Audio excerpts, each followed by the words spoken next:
Good morning, beautiful people. I hope you're having a great day so far. Today, I want to talk about how to get fuller without changing the foods that you're eating. So there's some different strategies that you can implement as you're eating to make yourself fuller, even if you're eating the same foods. So the first one, and the easiest, the principle that you need to understand is that the more oral processing, so the more chewing, the longer that something is in your mouth, the fuller it's going to make you feel. One is the faster it's going to make you feel full, so the faster it's going to make you want to stop eating. And two is it's going to keep you fuller longer. So there's a couple different ways that we can do this, right? The first is just simply taking smaller bites. So cut your food into smaller pieces, and once you've done that, chew those bites more. Most people, you'd be surprised at how fast you chew. One is how fast you chew, and two is how little you chew. So start counting your chews, and I guarantee you it'll shock you. You should aim for 10 to 20 chews per bite, and ideally you can even get it up to 20 to 30. Sorry. And that might sound like a lot if you are just starting off. That's fine, but it really does help. It really does make a difference. So I would challenge you to start counting your chews. That's another thing that I completely skipped over. Before you even eat, it has been shown to, everything that I'm talking about has been shown in studies. This is all data driven. So if you are eating distracted, for instance, if you're eating while you're in the car, if you're eating while I know we all love to be iPad kids and watch a YouTube video as we eat. That is not good for being full, for satiety. Satiety just means being full, or how full you feel. So have no distractions. Just immerse yourself in the food. Think about the food while you're eating it, while you're chewing it. What are the flavors? What are the textures? Really think about it. You're chewing it for 20 to 30 fucking bites, so you have the time. And if you're in a distraction-free zone, that's all you want to think about, is think about the food. Really just enjoy it. And you might be thinking, oh, I don't have the time for that. Okay, on your 30-minute lunch break, come on. You can take a tiny break from whatever you need to do to really sit there and enjoy your food. How much of a priority is this to you? And how hungry are you feeling? Because you don't have to implement all of these strategies at the same time. You can, if you're really, really hungry, you can implement all these strategies at the same time. But these are just tools in the toolkit that you can use, and you don't have to use them all at the same time is what I'm trying to say. Sorry, I just keep rambling. But don't get rid of distractions. Chew, take smaller bites. What the fuck are we doing here? Sorry, this guy in front of me just decided that he wanted to, flip a fucking U-turn in the middle of the road. But yeah, chew your bites longer. Take smaller bites. Chew them more. Chew them slower.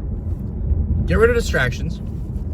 And now there's some more strategies for how you can make foods stay in your mouth longer. That's essentially what we're just trying to do, is how can we make food stay in your mouth longer? And there's a couple different mechanisms behind why this makes you more full. I won't get into that. That doesn't really matter. What you care about is just how to get full and how to stay full and be less hungry.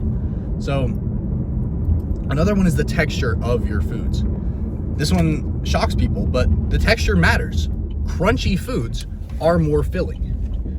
Foods that have crunch, and why is that? It's because you have to eat them slower. You have to process them more. If something is like Greek yogurt and cottage cheese are two things that everyone always just puts on a pedestal for dieting, and I don't think they're the greatest. Just simply for the fact that they have no texture. They just slide right down. Yeah, they're high protein. Yeah, they're low calorie. That part's great. But so is a chicken breast, right? And I know that's just a classic example, but there's also a pork tenderloin. There's just anything that you can chew is going to make you feel fuller. So you want to avoid things that are just going to slide down, like Greek yogurt, like cottage cheese. And again, you don't have to do all of these things. But if you are in the state where you are feeling full, where you need to feel fuller, I would consider swapping these out for something that is crunchier or even chewier. So something, a lot of people don't really like super crunchy foods, and that's fine. Go with chewy. It's the same concept of you have to process it more in your mouth to actually, before you actually end up getting it down. Now, and also you can change the texture based on your cooking method. So eat your vegetables raw, or roast them. Don't cook them until they're mush. And that will help a lot. The thing that sucks about crunchy foods is that a lot of times crunchy foods are just really high calorie. Like when you think about crunchy, you think fried normally, or you think nuts or seeds, and obviously those are all fairly calorie dense things. Something that I like to do to add crunch is lettuce. Lettuce is basically 0 calories. A pound is like 20 calories. So you don't even really have to track it, in all honesty. I don't have my clients track lettuce. If they don't want to. If they do, I'm like, go for it. But like, you don't have to track lettuce. Or kimchi. Kimchi is my favorite, all-time favorite dieting hack. Same thing with sauerkraut, is it adds the crunch for, again, almost 0 calories. And with kimchi, you're adding flavor, you're adding crunch, you're adding probiotics for gut health. And I'm not going to get into the whole gut health thing, whether it's effective or not. Hedge your bets, right? It might, if something might have an effect that's positive, I would rather do that than not do it. So kimchi is one of my favorite dieting hacks because it adds crunch for 0 calories, and that's something that is kind of hard to do. But again, cooking methods. So with different, just roasting, pan sear it. I know that it's hard sometimes when you're using less oil when you're dieting, but you can still pan sear things. You can use a grill, but really just try and think of how can you add some texture to your foods. You don't just want to be eating mush all the time. Something like potatoes. Potatoes are great. Potatoes are already a great diet food just for the fact that they're the most satiating, they're the most filling food on a gram per gram basis. This has been studied. So they're something like 300% more filling than white bread. White bread was just the baseline that they used. And they're extremely filling. And they're great because you can make them crunchy and crispy for 0 calories. If you have an air fryer, which I would highly recommend, just toss them in the air fryer. You don't even need an air fryer. Use an oven. Everyone has an oven for the most part. And just toss them into your oven, toss them into your air fryer, and cook them until they're nice and crispy. And there you go. You have the most satiating food already that you're now making more satiating by changing the texture. You can also use water. So when you're eating, before you even eat, drink some water. 750 milliliters is like the max that there's no max, obviously. You can drink as much water as you want. But 500 to 750 milliliters is pretty good. That is about a Gila mix. This much water. It's quite a bit. So a big old glass of water before your meal, fill it back up. Just have this ritual.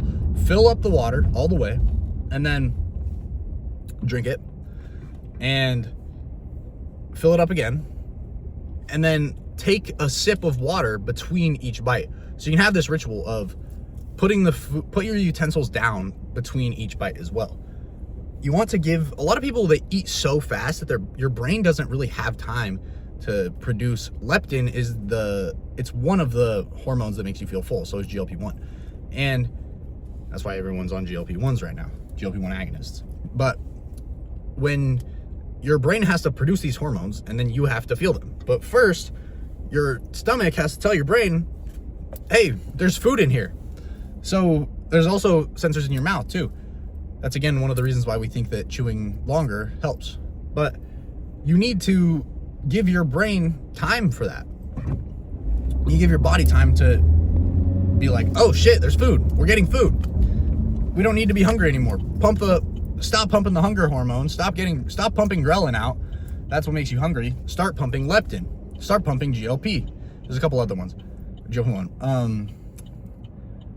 But so put your utensils down between each bite.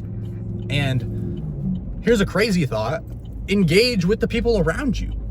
If you're eating with your family, if you're eating with your girlfriend or your partner, whoever it is, just engage with them, talk, have a conversation. You don't have to just wolf down your food. And this will, of course, just slow down your eating. Again, all of these are just trying to slow down your eating. So you're gonna put your utensils down after every bite, and then you're gonna take a sip of water. This is going to take, you're gonna have to actively be thinking. Oh my God, I have to think while I eat?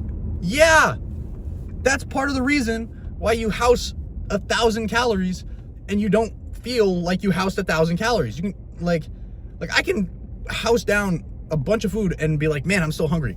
Yeah, because I didn't think about it. If you think about it and you're active and you mindfully eat, you will feel fuller. This is science. So again, put those, I keep going off on tangents, but put your utensils down, take a sip of water, pick them back up, take another bite. If you're eating something that doesn't have utensils, like a sandwich or a taco or something, I don't know, then put that down. Put down whatever you're eating, because if you're just holding it the whole time, you're gonna just keep taking bites. So we're just trying to get you to stop and be patient, right? We're not in a rush. You don't need to house down your food. No one's taking it from you, I promise. And if you do this process of setting down your utensils, taking a sip of water, every single bite, and again, that's overkill. You don't have to do it every single bite. If you do, you're gonna feel extremely full afterwards. And then here's the kicker. I told you were gonna drink water beforehand. I'm assuming you've emptied your water by the time you're done with this meal, because you've been taking a sip every bite. Fill it up again, drink it again. This is going to slow down your digestion, and it's not bad for you to slow down your digestion. Someone asked me if that is a bad thing. No. Obviously, if you're doing this for a pre-workout meal or something, that's something to take into account, but just recognize that all of this water is going to, one, keep you hydrated, and two, it's going to make you feel fuller. That's the goal. That's the goal, is we want to be less hungry, but you're eating the same foods. This is just a foolproof way to stay full all the time. And another method that I haven't really touched on is intermittent fasting. Now, there's nothing special about intermittent fasting. A lot of people, it was a huge craze earlier, a couple years ago. I mean, honestly, a long time ago, like 10 years ago. It was a huge craze, intermittent fasting, where it was like, this is the secret to losing a shit ton of weight. But it's not. When you compare intermittent fasting to just regular caloric restriction with no time tied to it, people lose the same amount of weight. There's no extra mechanism that makes you lose more weight by intermittent fasting. But what it does allow you to do is just put your meals into a smaller window so you feel fuller while you're doing it. And this is a good thing. So just the easiest way to do it, in my opinion, is just push back your first meal. Most people are hungrier at night. I know a lot of people just eat breakfast just because they were told to do so. They're like, well, I just eat. I'll tell my clients, I'll be like, just don't eat fucking breakfast. Just push your first meal back. I normally don't eat my first meal until 12, 1, 2 p.m. sometimes. It's just coffee and water up until that point. And it's like a revolutionary thing. I'll be like, just don't eat breakfast. And I'm like, oh, holy fucking shit. I didn't know you could do that. Yeah. Like, that's another thing, is you should never be eating when you're hungry. Or when you're not, sorry. You should never be eating when you're not hungry. If you're not hungry, don't eat. Plain and simple. I was talking to one of my clients, and he was dealing with some hunger, and I was looking at what he was eating, and I was like, dude, why are you eating at 6:30 in the morning? I know you're waking up at 6. Are you hungry then? And he was like, no, I just thought you needed breakfast. I was like, just don't eat it. Just push back that first meal. And it's honestly a great strategy. It allows you to eat your meals in a closer to each other, essentially. And again, these are all just strategies. You don't have to use all of them. If you do, it will help. But you can pick and choose between the ones that sound the best to you, the ones that actually sound realistic, that you can stick to. And that's kind of, I think that's it. I'm trying to think if there's anything else. I mean, another helpful tip just with dieting in general is to put your biggest meal of the day. Oh, this will actually help. I just thought about it. Speaking of breakfast, this isn't specific to breakfast. This is just your first meal of the day. Front load that hoe with everything. You want to have it high fiber, high protein, high fat. We have research showing that if you have a bigger initial meal of the day, again, doesn't have to be in the morning, a bigger first meal will keep you fuller throughout the day when compared to a smaller one. And you don't have to worry about there's people that are like, oh, you need to eat 6 meals a day. No, you don't. 3 to 4 is fine. If you want to eat 6, go for it. But those are my strategies. I hope you learned something. I hope you found some value. Love y'all. Peace.